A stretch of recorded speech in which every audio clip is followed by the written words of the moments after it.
네, 모두들 안녕하세요. 반갑습니다. 하나님의 은혜와 사랑이 넘치는 귀하고 복된 주일 또 주일 예배가 되시기를 간절히 기도합니다. 이제 우리 마음을 모아 합심으로 기도하는 시간 갖도록 하겠습니다. 그리고 난 다음 이어서 찬양을 드리겠습니다. 다 함께 기도하겠습니다.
우리 하나님을 송축할지어다. 우리 왕을 송축할지어다. 송축해 내 영혼, 송축해 내 영혼, 내 영혼아. 거룩하신 이름, 이전에 없었던 노래로 나 주님을 경배해.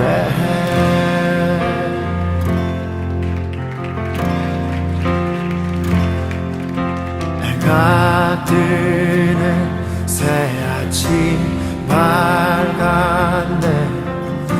이제 다시 주님 찬양. 무슨 일이나 어떤 일이 내게 놓여도 저녁이 올 때 나는 노래해.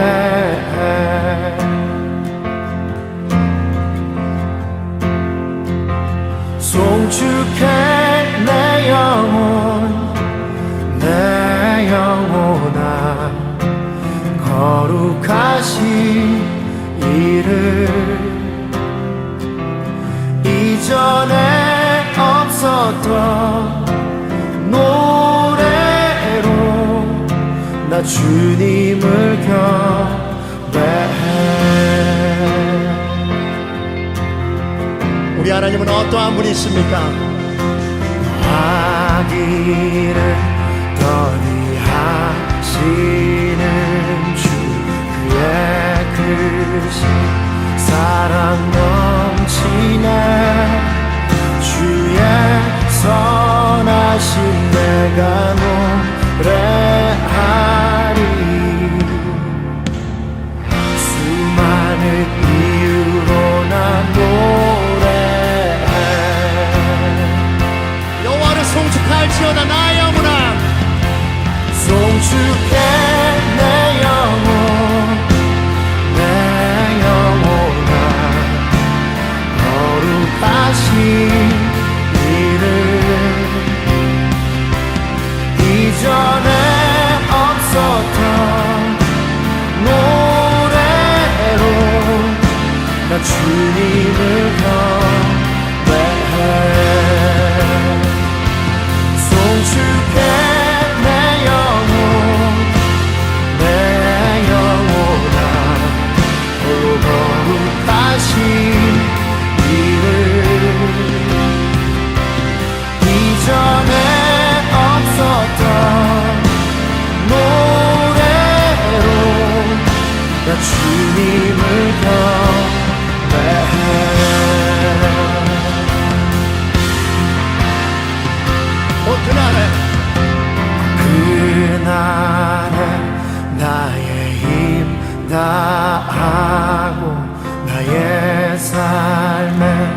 여정 마칠 때 끝없는 찬양 나아드리리라.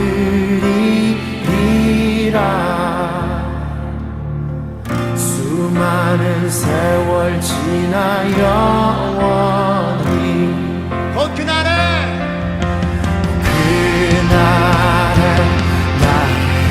힘다하고 나의 삶의 여정 마칠 때 끝없는 찬양 나아드리리라.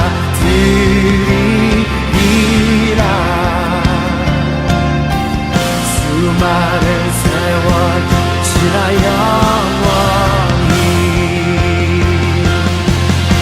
송축할지어다. 송축해 내 영혼 내 영혼아 거룩하신 이름 이전에 없었던 노래로 나 주님을 경배해. 송축해 내 영혼 내 영혼아 홀로 거룩하신 이름 이전에 없었던 노래로 나 주님을 경배해. 송축해 내 영혼 내 영혼아 거룩하신 이름 이전에 없었던 노래로 나 주님을 경배해.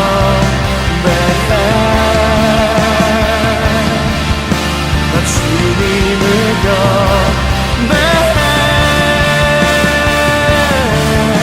나 주님을 경배해.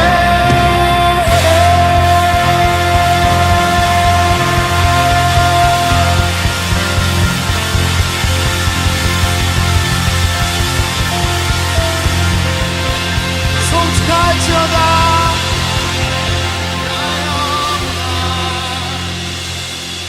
송축할지어다. 송축할지어다.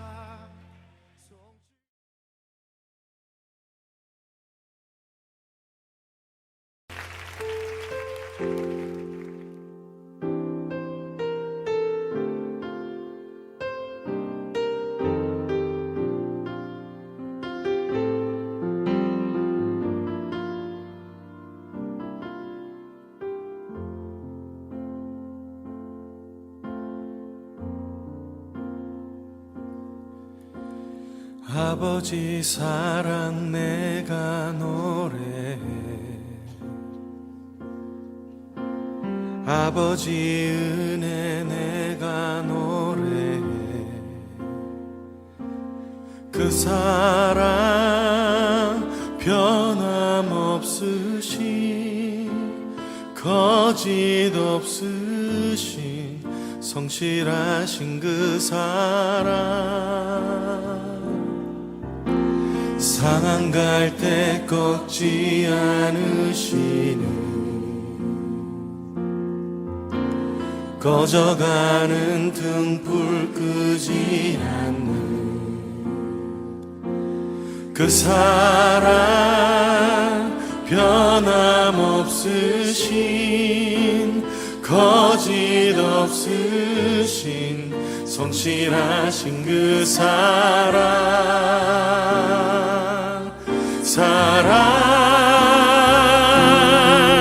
그 사랑 날 위해 죽으신 날 위해 다시 사신 예수 그리스도 다시 오실 그 사랑 죽음도 생명도 천사도 하늘의 어떤 권세도 끊을 수 없는 영원한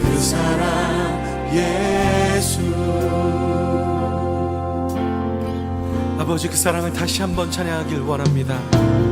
아버지 사랑 내가 노래해 아버지 은혜 내가 노래해 그 사랑 변함없으신 거짓 없으신 성실하신 그 사랑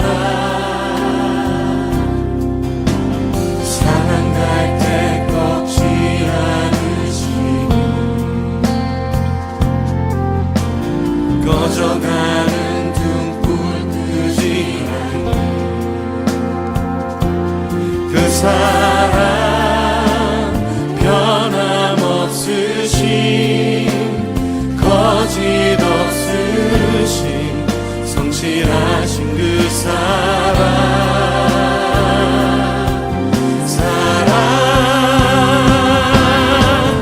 그 사랑 날 위해 죽으신 날 위해 다시 사신 예수 그리스도 다시 오시 그 사랑 죽음도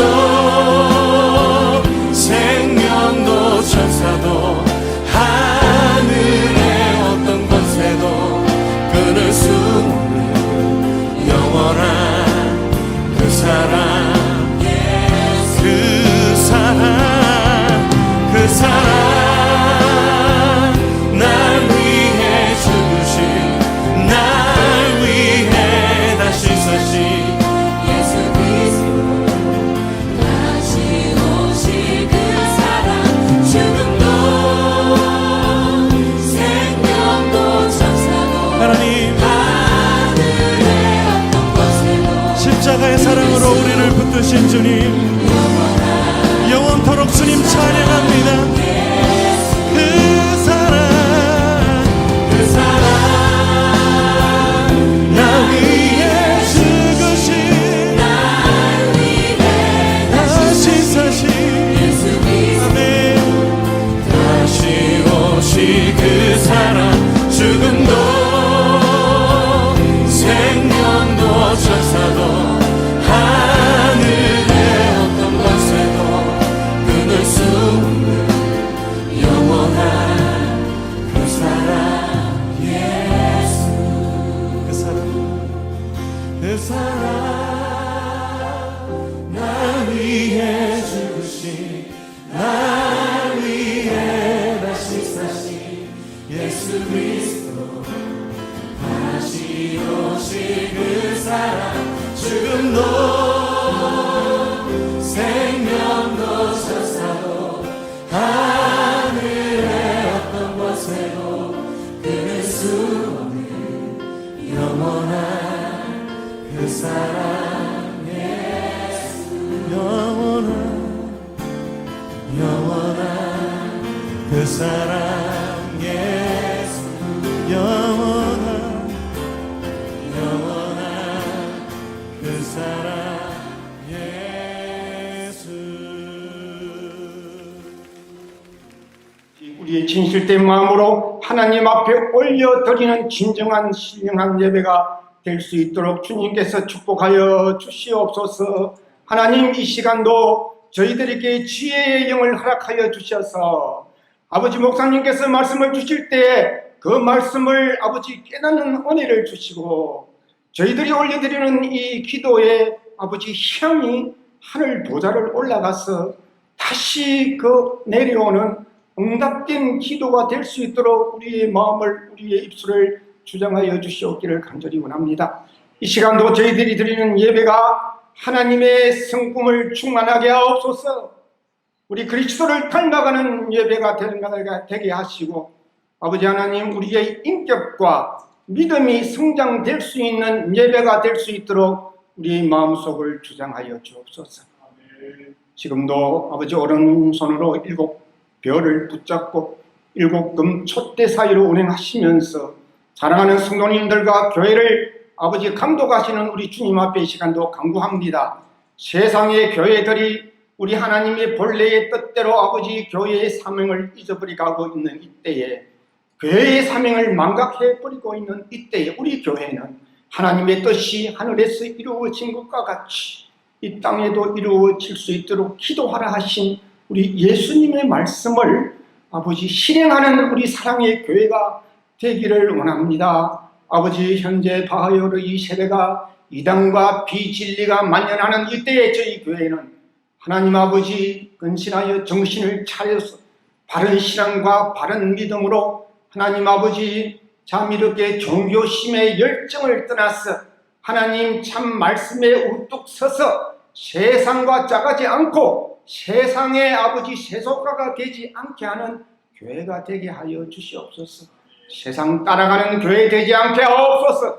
하나님 아버지, 이 시간도 그러므로 말미암아 우리 그리스도인의 아버지 하나님 아버지 사명을 감당하게 하여 주시고 우리 그리스도인의 아버지 하나님 성품을 아버지 변화시키고 그리스도인의 참된 가치 혁신을 이루어서 아버지 빛과 소금의 역할을 잘 감당하는 교회 성도님들 되게 하여 주시옵기를 간절히 원합니다. 특별히 간구합니다. 이번 주간에 특별히 우리 아버지 청년부와 우리 EM 아버지 수양하게 있는데 아버지 그 속에 성령님 임재하여 주시고 우리 젊은이들 마음속에 주님 함께하여 주셔서 그리스도를 깨우치는 아버지 눈물의 시간이 될 수 있도록 성령님 역사하여 주시기를 간절히 원하며 오고 가는 발걸음도 우리 주님께서 아무 탈 없이 잘 다녀올 수 있도록 주님께서 보호하여 주시옵소서.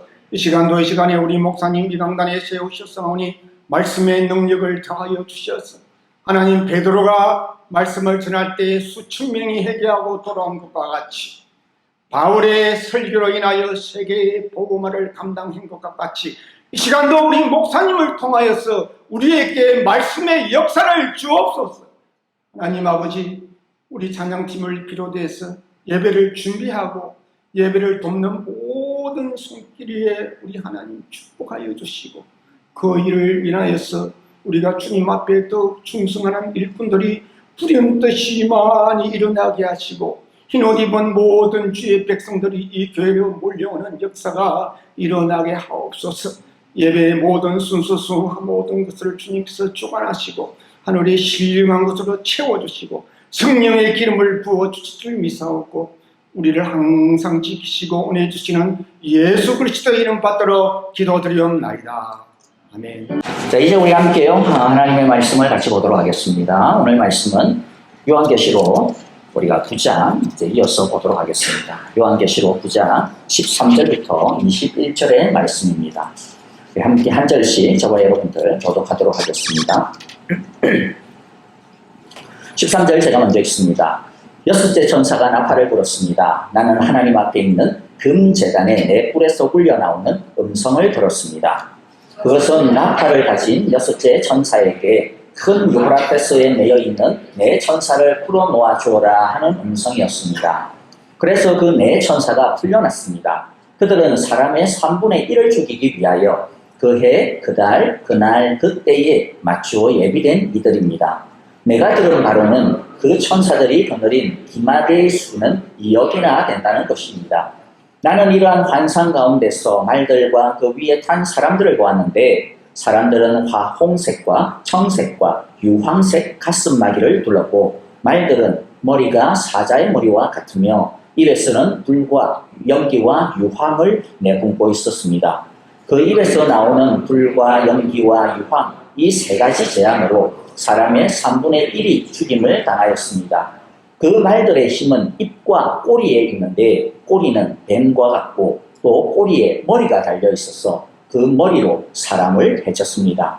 이런 재앙에서 죽지 않고 살아남은 사람이 자기 손으로 한 일들을 회개하지 않고 오히려 귀신들에게나 또는 보거나 듣거나 걸어다니지 못하는 금이나 은이나 불이나 돌이나 나무로 만든 우상들에게 절하기를 그치지 않았습니다.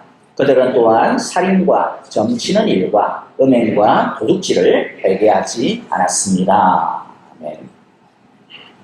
자, 우리가 재앙에 대해서 계속 살펴보는데 임, 나팔, 그 다음에 이제 우리가 나중에 살펴볼 대접, 재앙 이렇게 쭉쭉 이어져 가고 있죠.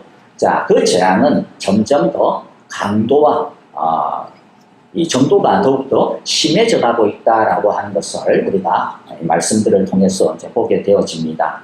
즉, 사람들이 이 세상에 대해서 기대하는 것이 뭐냐면 이 세상은 과학이나 문화나 그 다음에 어떤 사상의 발전들, 도덕의 발전들을 통해서 이 세상은 계속해서 진보해 나갈 것이다. 그리고 진화해 나갈 것이다. 그래서 결국에는 이 세상은 더 살기 좋은 세상이 되어질 것이다 라고 하는 그러한 기대, 일종의 진화의 법칙을 기대하고 있습니다. 그게 이 세상에 뿌리 내리고 있는 기본적인 정서들입니다. 정신입니다. 하지만 성경이 이야기하는 것은 그것과는 다릅니다. 오히려 진보와 발전이라고 하는 그러한 장밋빛보다는 비록 물질적인 것, 비록 어떤 철학적인 어떤 이와 같은 것들은 진보하고 더 발전할 수 있을지 모르지만은 그러나 기본적으로는 엔트로피 법칙을 적용받고 있다라고 하는 것을 보여주고 있어요. 엔트로피 법칙이다 이러면 아이고 또 목사님도 어려운 말 쓰네. 맞습니다. 좀 있어 보이려고 어려운 말 썼어요. 자, 엔트로피 법칙이라고 하는 것은 고전 역학 법칙에 있어서 두 번째인데 뭐냐면 모든 현상, 특히 이제 물질적인 현상들 중요한데요. 모든 현상은 항상 엔트로피, 즉 무질서가 증가하는 방향으로 나아가고 있다라는 것이 우주의 모든 현상들이 본질적으로는 무질서한 방향으로 진행이 된다라고 하는 것이 엔트로피 법칙입니다. 그래서 물질 세계에서 발견되어지는 법칙이에요. 이 세상은 결국 성경이 말하는 것은 뭐냐면 많은 사람들이 물론 많은 노력을 벌이고 이러한 어떤 무질서의 법칙, 엔트로피의 법칙을 갖다가 해결하기 위해서 각가지의 다른 여러 가지 소스들을 넣거나 또 적용을 하면 이게 늦추어지기는 해요.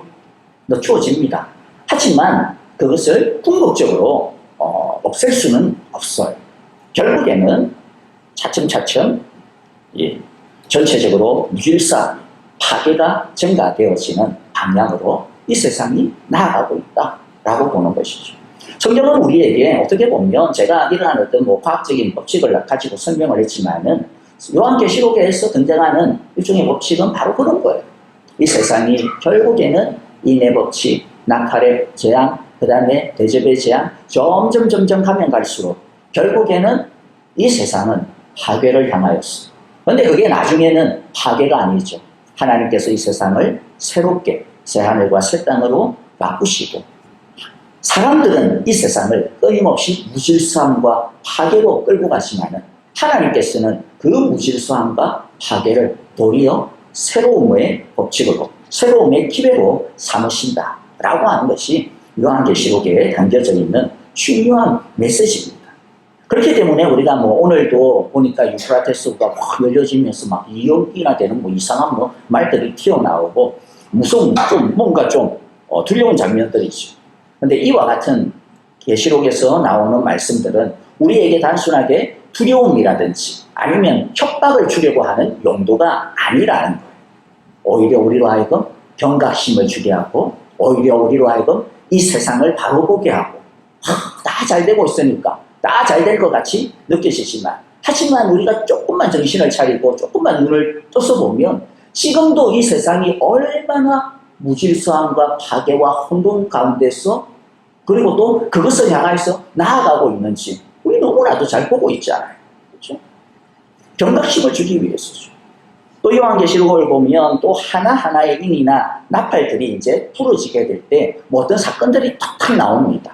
우리가 이 사건들을 지난번에 우리가 계시록 9장 앞부분을 이야기할 때도 제가 말씀을 드렸는데 이와 같은 부분들을 어떤 특정한 시점, 어떤 특정한 사건과 자꾸만 연결을 지으려고 하는 것은 그렇게 좋은 것은 아니에요.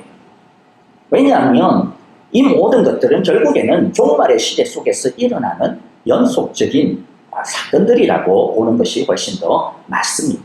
종말이 언제라고요? 나중에 예수님이 다시 재림할 그때가 종말이 아니라 그랬어요. 물론 그건 우리들이 종말의 종말이라고. 말세지말이다. 그래서 옛날 어르신들은 그렇게 좀 한자를 썼죠. 말세 중에서도 끝이다 이거죠. 그것이 바로 예수님이 오시는 두 번째 오시는 재림하시는 그때라면 종말은 언제부터입니까? 예수님이 오심으로부터 이미 성경은 시작이 되었다. 하나님의 나라는 이미 임하였다라고 이야기하고 있습니다. 그러므로 계시록에 나타나는 이러한 재앙들은 미래에 대한 경고뿐만 아니라 사실 더 중요한 포인트는 뭐냐면 이 책을 읽고 있는, 이 말씀을 듣고 있는 모든 시대의 사람들에게 주시는 경고예요. 너희의 시대가 그렇다라는 겁니다. 예수님 이후에 살아가고 있는 너희 모든 시대가 바로 인의 나팔의 시대고, 인의 재앙의 시대고, 나팔의 재앙의 시대다라는 것이죠. 그러므로 우리에게 주시는 말씀이 뭐예요? 깨어있으라는 겁니다. 깨어있어. 주님께서 언제 이 땅을 새롭게 하실지 모르기 때문에 그날 깨어있어. 나머지 중요한 부분들은 이제 오늘 내용을 정리하면서 하나씩 조금 더 짚어보도록 할 거예요. 자, 오늘 말씀을 봅니다. 오늘 말씀을 보니까 6번째 나팔은 유프라테스 강이라고 하는 어떤 강가에 결박되어진 네 천사가 모임을 갖는 사건으로부터 시작이 되어지고 있는 것을 보게 되어집니다. 그렇죠? 13절과 14절에 보면 그렇게 나옵니다. 그렇죠? 자, 하나님께서 6번째 천사에게 나팔을 불라 그러면서도 동시에 어떠한 말씀을 주셔서 그 6째 천사로 하여금 일을 행하게 합니다. 그 일은 14절에 있는 것처럼 큰 강 유프라테스에 매여 있는 네 천사들을 풀어놓아라 이야기합니다. 여기서 네 천사는 좋은 천사는 아니에요. 왜냐하면 성경에서 선한 천사는 결코 결박을 당하지 않습니다. 하지만 계시록 20장 1절부터 3절이라든지 아니면 베드로후서 2장 4절이라든지 유다서 6절과 같은, 제가 성경 구절을 안 띄웁니다. 같은 경우에 보면 악한 천사는 하나님에 의하여서 결박을 당하고 있는 것을 보게 되어집니다. 이것이 보여주려고 하는 메시지가 뭘까요? 악한 세력조차도 하나님의 통제하심 가운데 있다라고 하는 것입니다. 또 이렇게 이야기를 하면 순한 천사도 결국에는 하나님 손에 매여 있는 거 아닙니까? 붙들려 있는 거 아닙니까? 하나님의 꼬붕인데 하나님이 하라고 하는 일들을 하는 건데 어차피 매여 있는 거잖아요. 그러니까 우리도 하나님에게 매여 있는 거잖아요. 하나님이 하라는 대로 하나님 일 가라고 하면 가야 되고 저리 가면 가야 되고. 자, 그런데 그것을 우리가 매여 있다라고 표현하지는 않죠. 여기서의 매여 있으면 뭐예요? 자유함이 없습니다. 여기서의 매여 있으면 완전히 속박이 되어져 있는, 딱 잡혀있는 그런 모습이죠. 그러나 하나님의 천사든 아니면 우리가 하나님에 의하여서 이리저리 움직여 나가는 것, 하나님에 의하여서 하나님의 말씀을 수행하는 것, 그것을 우리들이 매여서 한다고 하지는 않죠. 매여서 하지 아니하고 우리는 어떤 마음으로 합니까? 자유함으로 합니다. 기쁨으로 합니다. 감사함으로 하는 것이죠. 혹시라도 하나님의 일을 할 때 그래서 억지로나 매여서 하는 것은, 물론 어떤 때는 우리들이 우리 마음 가운데, 그렇죠, 이 어떤 자아가 남아있고, 그리고 또 우리 가운데 이 하나님의 말씀에 순종하기보다는 내 마음대로 살고 싶은 어떤 그런 욕심들이 가끔 가다가 우리를 갖다가 막 붙들고 늘어질 때가 있기는 합니다. 그럴 때는 우리들이 어떻게 보면 정말로 내 십자가를 지고 내가 따라야 되는 그러한 어떤 조금은 우리의 어떤 의지와 우리의 어떤 이 책임감을 다하여서 해야 되는 때도 있기는 해요. 하지만 그렇게 시작을 해서 결국에는 어디로 나아가요? 우리가 자발성과 자원하는 마음과 기쁨의 마음으로 우리들이 하나님을 섬기는 것이죠. 그러므로 어떻게 보면 매여서 한다라고 하는 것은 어떻게 보면 노예적인 모습이죠. 종된 모습이죠. 우리가 하나님의 종이지만은, 그러나 우리가 하나님의 종만이 아니죠. 우리는 하나님의 자녀입니다. 하나님의 아들입니다. 아들된 종이에요. 그런데 아들됨이 빠져버리고 종만 남아있으면 속박당하고 매여있고 억지로 해야 되고 채찍 맞으면서 해야 되고 혼날까봐 해야 되고 이거 안 하면 혹시라도 손해당할까 이런 마음으로 해야 되는 것이죠. 그러므로 혹시라도 우리 마음 가운데 그러한 속박된 마음이 우리를 갖다가 지배하고 있다면 빨리 하나님께 엎드려서, 하나님, 내가 지금 내 마음 가운데 종의 마음밖에 없습니다. 그것도 정말로 두려워하는 종의 마음밖에 없습니다. 그러나 주님께서는 우리를 자유한 아들로 불러주셨사오니 내 마음 가운데, 우리 마음 가운데 아들의 자유함과 아들의 즐거움이 종의 마음을 덮게 하여 주십시오. 아들의 마음을 자녀의 기쁨으로 하나님을 섬기게 하여 주십시오. 그렇게 기도하는 것이 마땅할 거예요. 자, 오늘 다시 이 말씀으로 들어가 봅니다. 자, 이 말씀이 우리에게 주시는 의미가 뭐라고요? 악한 세력조차도 하나님이 통제하신다. 꽉 붙들고 있다라는 거예요. 그래서 마치 사탄이 하나님하고 맞짱뜨고 또 악한 영들이 하나님을 이기는 듯한 그러한 어떤 묘사들은 그걸 가지고 우리에게 내가 이렇게 지옥을 갔는데 이러면서 옛날에 저에게 그렇게 막 말씀하시던 집사님 있어요. 우리 여기 시카고 아닙니다. 한국 어떤 분인데 목사님 제가 요새만 너무나도 은혜를 받는데 어떤 분이 지옥에 갔다 온 그림을 그분은 화가인데 지옥에 갔다 온 그림을 갖다가 그리는군요. 그래요? 도대체 무슨 그림을 그리신대요? 한번 봅시다 했더니 지옥에서 사탄이 왕이야. 사탄이 왕이야. 여러분 그런 그림 보면서 진짜 사탄 세네 쏘가 넘어가면 안 돼요. 지옥에서 누가 왕이에요? 지옥을 다스리시는 분은 하나님이에요. 무슨 사탄이 지옥을 다스려요? 그거는 인도나 아니면 동양의 어떤 사고방식이죠. 염라대왕. 그래가지고 뒤에 꼬리가 달려있는 이 불이 달려있는 이 사탄 새끼들이 이 지팡이 들고 하면 주시고. 여러분들, 그런 그림에, 쏘가 넘어가고. 두려워하면 안 됩니다. 악한 영들이 하나님을 이기는 듯한 그런 묘사들은 전부 다 비성경적이에요. 물론 악한 영들이 활개를 칩니다. 그렇다고 해서 하나님을 맞짱뜰 수 있는 그런 힘을 가지고 있다는 게 아니에요. 성도를 넘어뜨리거나 성도를 짓밟거나 그렇게 할 수 있는 힘을 가지고 있지 않아요.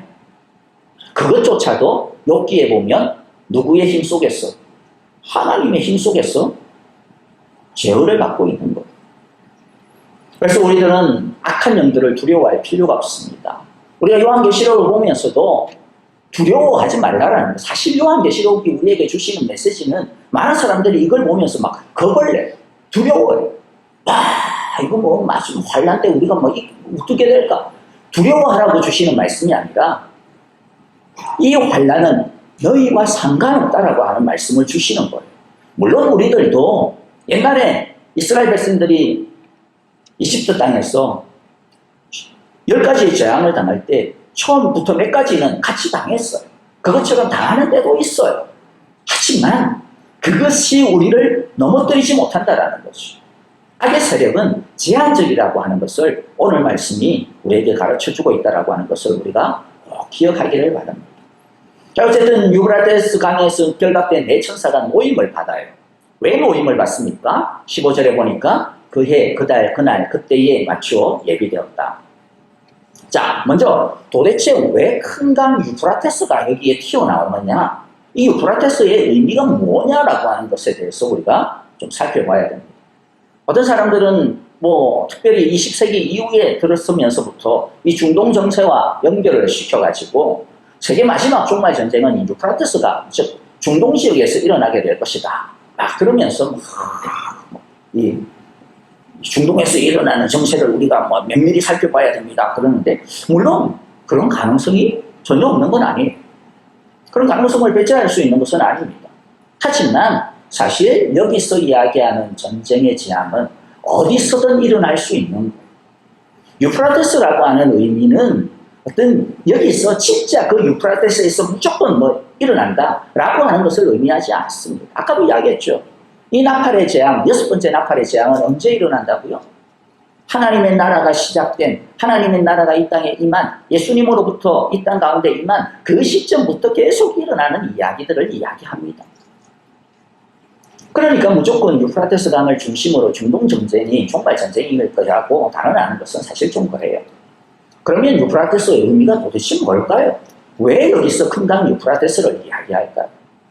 유프라테스는 경계선입니다.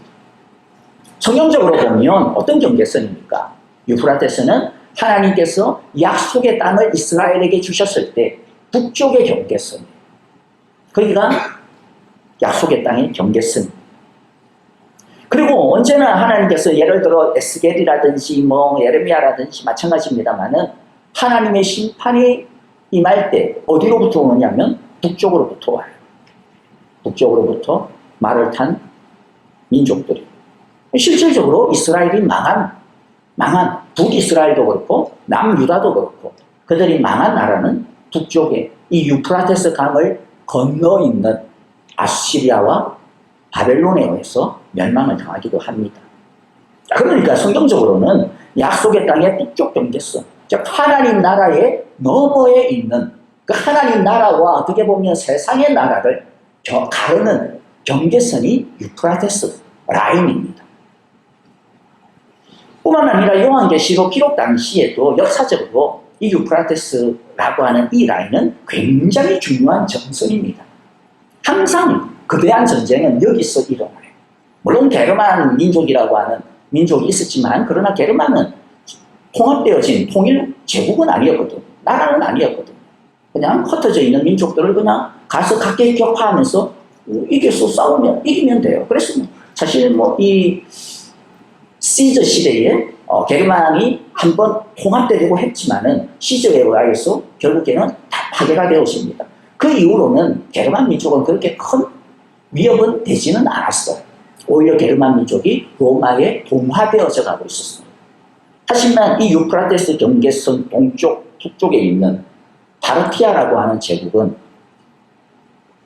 로마가 전쟁을 하다가 황제도 포로로 잡히게 되어지는 그러한 아주 정말로 힘겨운 전설이에요. 그러니까 기록 당시 보면 역사적으로 로마의 동부 전선이죠. 유프라테스 강은 어떻게 보면 안전을 지키는 마지막 보루와 같은 의미입니다. 그런데 그것이 열렸어요. 하나님께서 딱 붙들고 있었는데 침공하지 못하도록 붙들고 있었는데 그것이 열려졌다. 그것은 무슨 말이겠어요? 하나님의 재앙이 이제는 열려졌다라는 말이죠. 요한은 연, 월, 일, 시를 말하고 있습니다. 근데 이것은 어떤 특정한 날을 말하는 것이 아닙니다. 하나님께서 하나님의 계획에 따라 모든 것을 수행하고 계신다. 그 시까지도 하나님께서 수행하고 계십니다. 우리가 보기에는 그저 나쁜 놈들이 막 하는 것 같지만은 그러나 그것마저도 하나님께서 붙들고 계신다. 그러므로 우리가 여기에서 중요한 의미가 있어요. 우리가 정말로 중요한 의미가 뭘까요? 하나님께서 이 땅을 붙들어 달라고 기도해야 돼요. 유프라테스의 그 악한 천사를 계속해서 붙들어 달라고. 놓이지 않도록.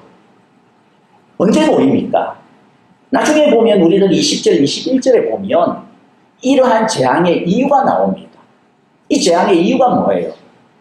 사람들의 악함 때문입니다. 사람들의 악함, 죄 때문입니다. 그들가 우리 가운데 있는 탐욕스러움, 우리 가운데 있는 호악스러움, 우리 가운데 있는 끊임없는 미운 마음들, 이 마음들 때문이죠. 이것이 바로 재앙을 불러일으킵니다. 하나님께서 언제 유프라테스의 네 천사를 놓습니까? 악이 너무 가득 찼을 때. 성경에 보면 하나님께서 세상을 심판하실 때 이 땅을 심판하시는 전원형적인 가장 중요한 방법이 뭐예요? 너희들 마음대로 살아봐라. 너희들 마음대로 살아봐. 하나님이 내 천사를 놓고 있다는 것은 딴 게 아닙니다. 사람들이 그렇게 원하는 무한한 자유를 주는 거예요. 사람들이 그렇게 원하는 무한한 행복 추구권을 너희들 마음대로 해보라는 거예요. 사람들이 그렇게 원하는 너희들이 하고 싶은 대로 살아보고자 하는 그 마음대로 한번 살아보라는 거예요. 하나님께서 우리의 마음을, 우리 속에 있는 이 악을 끌어넘치지 못하도록 다 붙들고 있는데 이게 너무 끌어올라. 주전자 물이 너무 끌어오르면 어떻게 돼요? 뚜껑을 그냥 짚어 차잖아요. 그게 전기 기관의 원리잖아요. 우리의 악이 너무 차오르면 하나님이 붙들고 있는 것조차도 그냥 밀치고 나오는 것이죠. 그때 하나님께서 그래? 너희들이 그렇게 원하면 너희들 마음대로 살아봐. 너희가 하고 싶은 대로 한번 살아라. 그럼 어떻게 됩니까? 처음에는 좋죠. 처음에 왜 안 좋아요? 내가 하고 싶은 대로 사는데.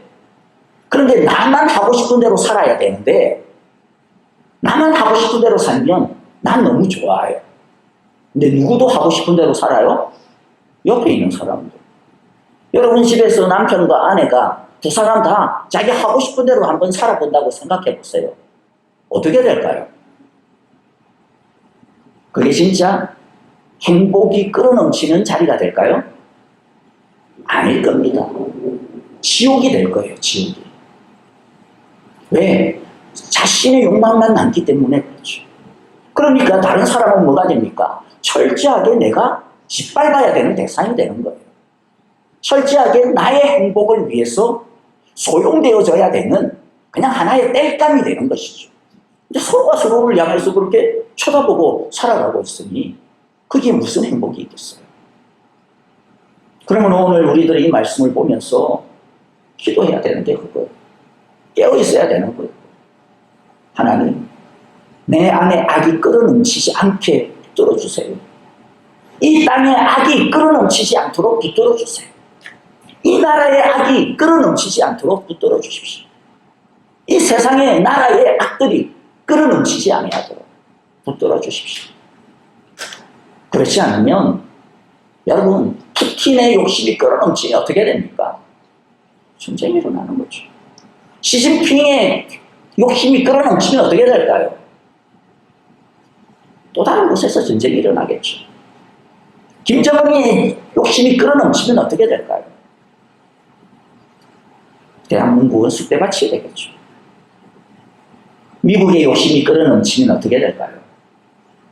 역사적으로 수많은 나라들이 고통을 당했습니다. 미국은 착한 나라 같아요? 아닙니다.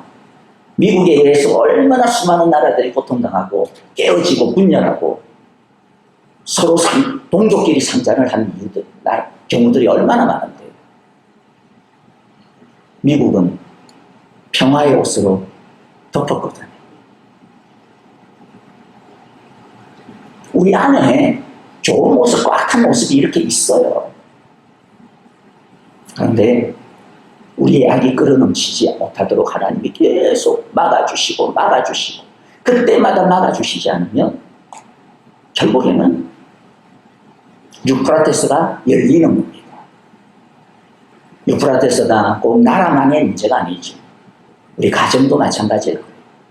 나의 유프라테스가 있어요. 우리의 유프라테스를 붙들고 있어야 됩니다. 그것을 넘치지 못하게. 내 안에 있는 이 연말이나 되는 이 악한, 이 벌레 같은, 이 기생충 같은 악이 튀어나오지 못하도록 우리들이 말씀과 성령의 은혜로 주여 나를 붙들어 주소서라고 주 앞에 엎드려야 됩니다. 16절 18절을 보면 내가 들은 바 그 천사들이 거느린 기마대의 수는 2억이나 된다. 그리고 나는 이러한 환상들 가운데서 말들과 그 위에 탄 사람들을 보았는데 사람들은 화홍색과 청색과 유황색 가슴마기를 둘렀고 말들은 머리 다 사자의 머리와 같으며 입에서는 불과 연기와 유황을 내뿜고 있었다. 그 입에서 나오는 불과 연기와 유황 이 세 가지 재앙으로 사람의 3분의 1이 죽임을 당합니다. 요한은 유브라데스 강과 2만만, 여기 우리 세번역에서는 2억 이랬는데 개혁 개정에서는 2만만이라고 하는 마벤대를 사용하였어. 강 너머에 있는 파르티아 군대의 위협에 대한 당시 로마 땅에서 살고 있었던 사람들의 병적인 두려움을 자극하고 있어요. 그것을 통해 가지고 무엇을 이야기하려고 하는 것일까요? 파르티아 군대가 동쪽의 유프라테스 강을 넘어서 새까맣게 그냥 말들을 타고 파르티아의 군대의 주된 전력은 기병과 전차입니다. 그러니까 이 그림하고 딱 맞는 거예요. 확 밀려 들어오는 이 모습이죠. 이걸 통해 가지고 뭐예요? 하나님의 심판의 공포를 극대화시키는 장치를 사용하고 있는 것이죠. 근데 이 기마대와 전쟁이 진짜 전쟁일까? 아닐까요? 진짜 전쟁일 수도 있고 아닐 수도 있어요. 진짜 전쟁이라고 해도 전쟁만 생각을 하면 안 됩니다. 아까도 이야기했듯이 진짜 전쟁이라고 해서 이것이 꼭 유프라테스 강가에서 일어나는 전쟁이라고 하는 이야기는 아니에요. 유프라테스는 아까 말씀드렸듯이 하나님의 은혜의 마지노선입니다. 하나님의 은혜가 붙들고 있는 경계죠. 그것이 거두어지면 사람들이 하고 싶은 대로 아까 말씀드렸듯이 자신의 탐욕과 미움 딱 치는 대로 살육을 일삼는 그곳이 유프라테스 전장터입니다. 예전에 우리나라 38선이 유프라테스, 오늘날에 우크라이나 전선이 유프라테스, 다음에는 대만 전선이 유프라테스가 될 수도 있지도 모르죠. 자, 그런데 오늘 말씀을 보면 이게 꼭 실질적인 전쟁만을 뜻하는 것은 아니다라고 하는 것을 우리가 보게 되어집니다. 실제적인 전쟁이라 하더라도 이 전쟁의 의미는 더 깊은 데에 있습니다. 왜냐하면 본문에서 묘사하고 있는 기마대와 전쟁의 모습이 실제적인 전쟁이 아니라 어떤 마귀적인 존재와 활동을 표현하는 전형적인 성경의 표현을 사용하고 있기 때문에 그래요. 그 중에 가장 핵심적인 것만 보면 19절입니다. 19절에 보면 그 말들의 힘은 입과 꼬리에 있는데 꼬리는 맹과 같고 또 꼬리에 머리가 달려 있어서 그 머리로 사람들을 해쳤다. 이런 모습은 이 말들이 그냥 예사로운 말들이 아니다라고 하는 것을 보여주죠. 말들의 힘이 다리에 있어야지 왜 뭐 입에 있고 왜 꼬리에 있습니까? 뭐 말이 꼬리를 쳐봐야 물론 말꼬리로 기싸대기 맞으면 엄청 아프겠죠. 하지만 그거 가지고 죽는 건 아니잖아요. 그렇죠? 자, 그러니까 뭔가 다른 의미가 있는 거예요. 상징적인 의미가 있는 겁니다. 특별히 요한계시록에 이 꼬리에 달려있는 이 뱀, 그 다음에 사람이라고 하는 이 형상은 옛 뱀, 곧 용과 관련이 되어져 있어가지고 사탄을 지칭하는 가장 전형적인 표현입니다. 그 말들의 꼬리가 뱀과 같다라고 하는 그 말이 바로 이 전쟁이 영적인, 사탄적인, 마귀적인 세력에 의한 것임을 알 수가 있습니다. 다시 말씀드려요. 이게 실제적인 전쟁일 수 있어요. 그러나 사실 실제적인 모든 전쟁을 보면 그 참혹함의 뿌리는 뭐냐면 악마적인 겁니다.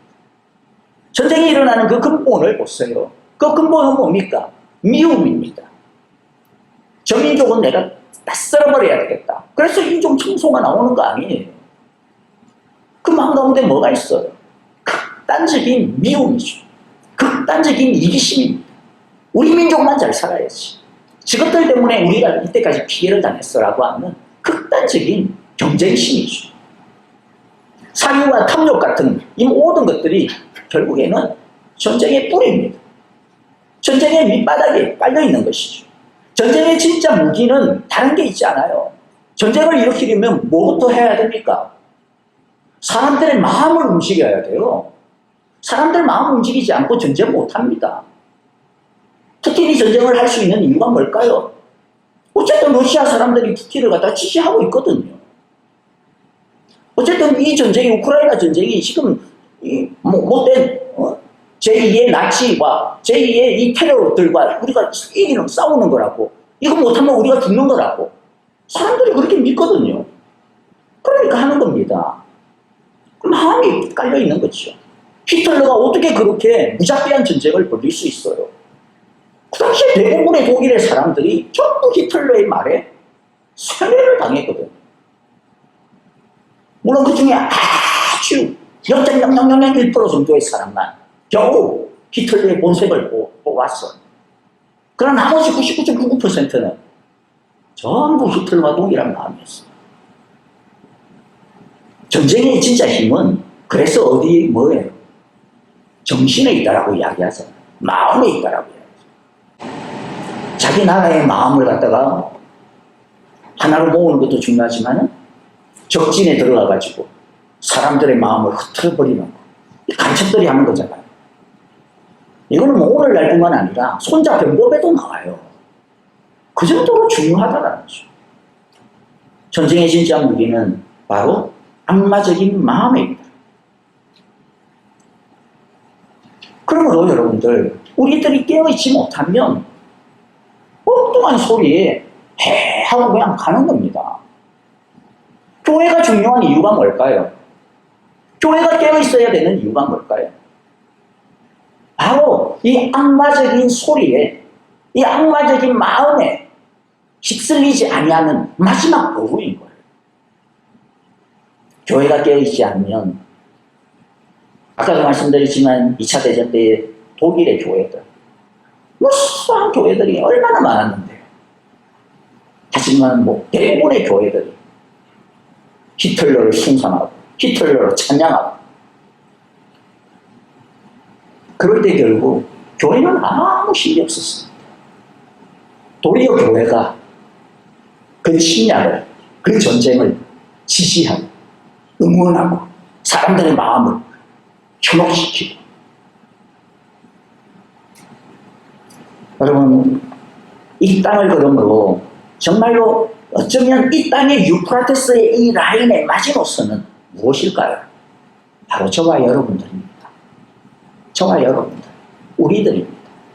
우리의 믿음이에요. 우리의 올곧은 신앙입니다. 진리를 분별할 수 있는 우리의 마음입니다. 욕심을 넘어서는 우리들의 마음입니다. 미움을 다스리는 우리의 믿음이에요.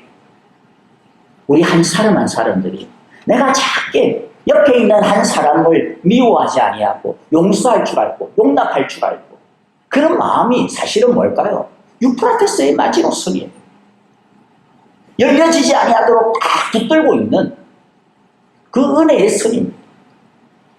그러므로 우리들이 오늘 이렇게 나와서 예배 드리는 거, 우리들이 매일마다 매일 예배 드리고 매일 말씀 묵상하면서 하나님 앞에서 내 마음을 꼭 집중하여 새롭게 하는 것, 그게 별거 아닌 게 아닌 거예요. 사실은 그 모든 것들이 모여서 결국에는 뭘까요? 이 땅의 파국을, 이 땅의 파멸을 막고 있는 겁니다. 여러분들이 등을 싣고 가는 거죠. 각 가정마다 마찬가지예요. 우리 가정에도 이 틈새가 있잖아요. 유프라테스와 같은 틈새들, 열릴까 말까 하는 그런 어떤 틈새들. 그런데 그 가정 중에 한 사람이라도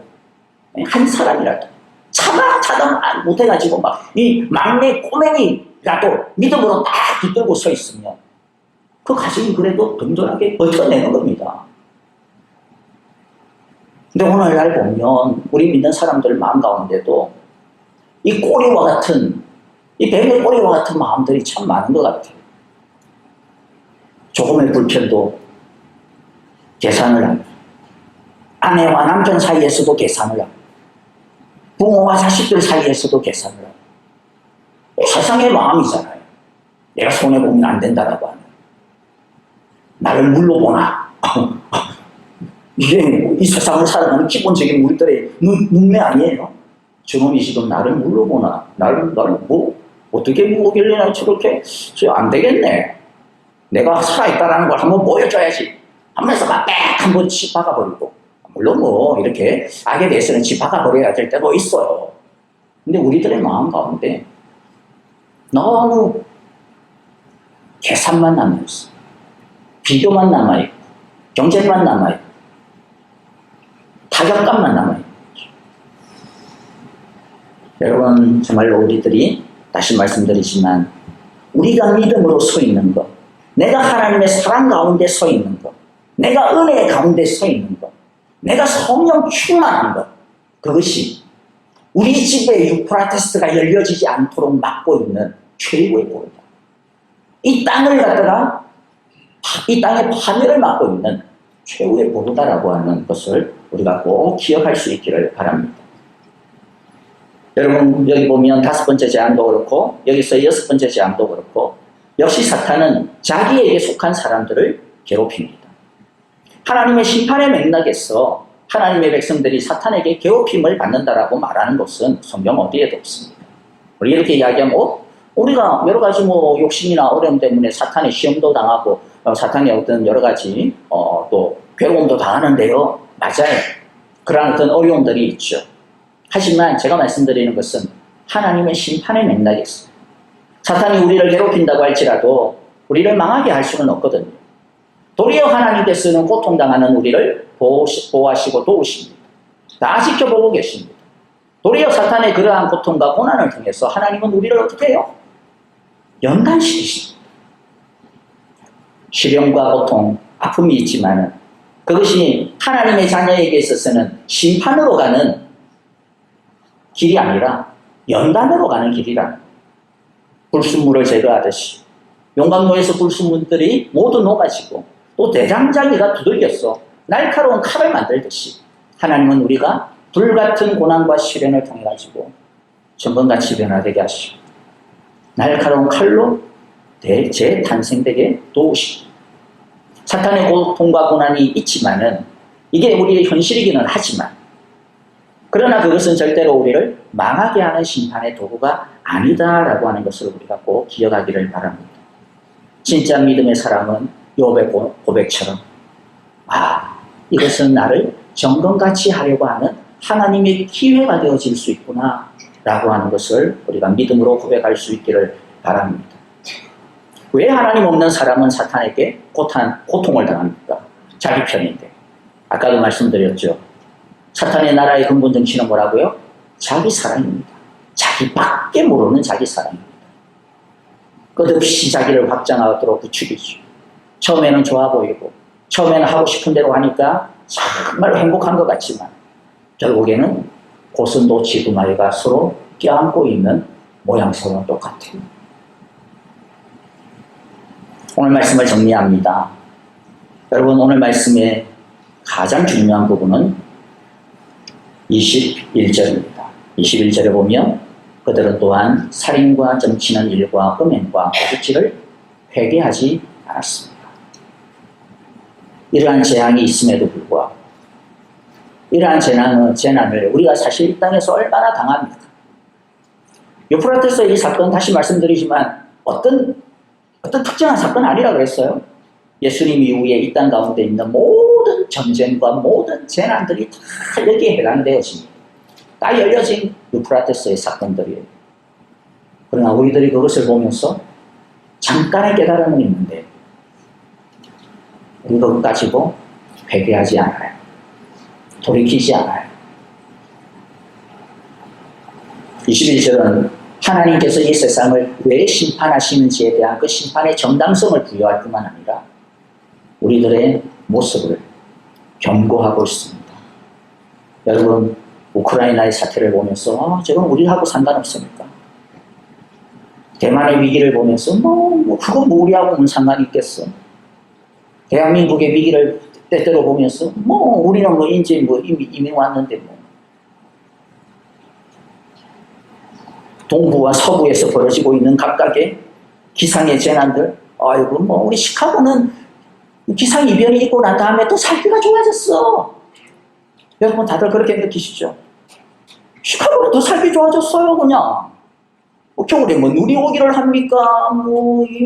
토네이도가 오기를 합니까? 이제 썬더스톰도 제대로 잘 안 와요. 제때 비도 잘 와줘.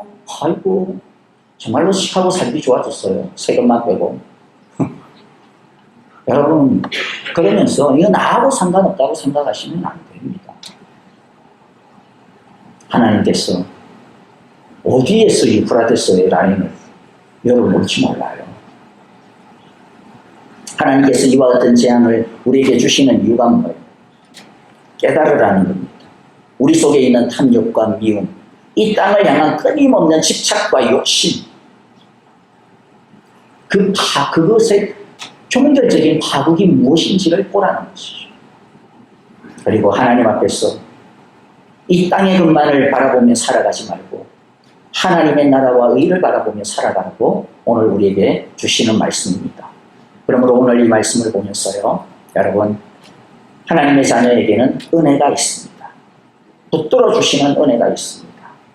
이 은혜 속에서 우리 모두 하나님께 다시 돌아가는 새로운 한 주간이 되시기를, 우리의 삶이 되시기를 간절히 기도하고 축복합니다.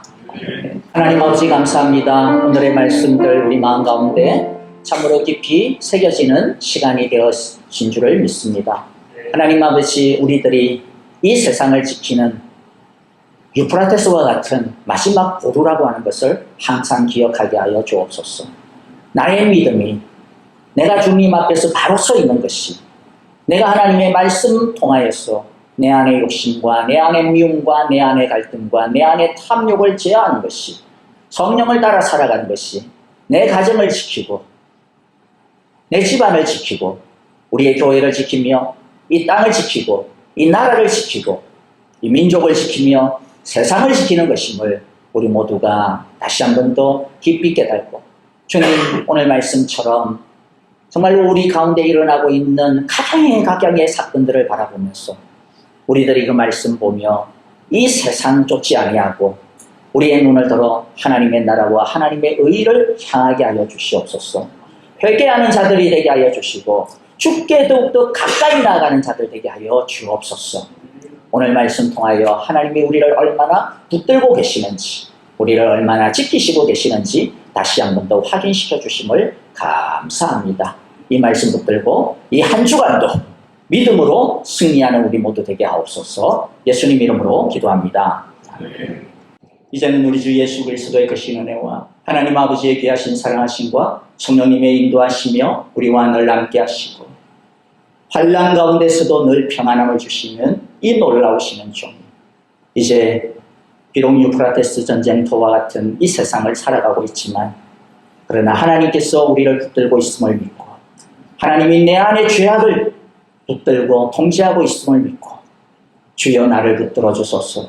나의 죄악이 혼동하지 아니하고 나의 죄악이 바로하지 아니하고 이 땅의 죄악들이 정말로 용암처럼 끌어오르지 아니하도록 붙들어 주옵소서. 막아 주옵소서. 주 앞에 이 땅의 평안함을, 우리의 가정의 평안함을, 나 자신의 평안함을 위하여 기도하는 우리 모든 사랑의 교회 성도들과 하나님께서 우리에게 주신 귀한 가정과 자녀들, 우리의 모든 믿음의 걸음과 생업의 일터 위에 이제로부터 영원토록 함께 계시기를 축원하옵나이다.